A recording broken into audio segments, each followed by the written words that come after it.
Homer got hit by an iron pipe. Burns was worried about having to pay a huge medical bill, so he offered Homer 4 tickets to the skybox, in exchange for 20% of Homer's brain function.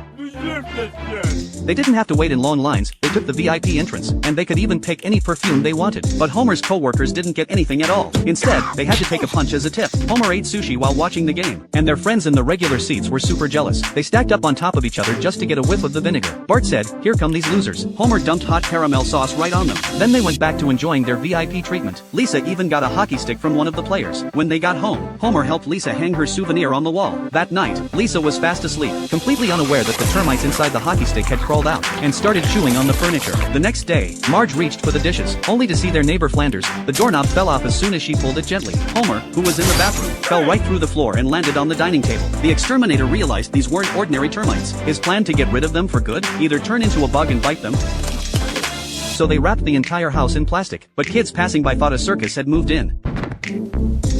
The pesticide inside the house was also harmful to humans, so they needed to live somewhere else for 6 months. They headed to a hotel, but all the rooms were already booked. In the end, they had to stay at their friend Lenny's place. Milhouse's parents had just gotten back together. Then, they accidentally fell overboard during their honeymoon cruise. When Milhouse found out his parents might be dead, he started to spiral into a deep slump. He lost interest in absolutely everything. Maggie tried to comfort Milhouse with her bottle. Milhouse sucked on it hard, and caught a glimpse of himself in the toaster. That moment made Milhouse decide to turn things around. He thought, without his parents, he needed to grow up and be a man. Milhouse became withdrawn and quiet. Bart reminded everyone, Milhouse just lost his parents, so we all need to be nicer to him. But Nelson went right up to Milhouse and made fun of him, and Milhouse didn't even care. When Nelson tried to intimidate him, Milhouse didn't show an ounce of fear. Lisa took his hand, but he just stared blankly, feeling nothing. Because of this, Bart was no longer the coolest kid in school. At lunch, everyone gathered around Milhouse to sit with him. Even when Bart wore his backpack backwards, it didn't change the fact that he wasn't cool anymore. So Bart came up with a plan. If he could cheer Milhouse up, then he'd be the cool kid again. Bart started looking for other relatives of Milhouse.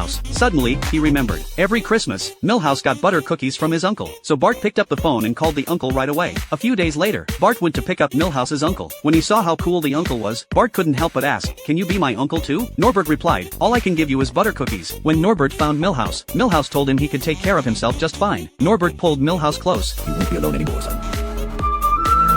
Bart never saw it coming. Milhouse had actually become even more popular. Bart trashed the former president's house. George punished Bart by spanking him. When Bart got home, he told Homer all about what happened. Homer had already disliked George for a while, so he teamed up with Bart to start playing pranks on George.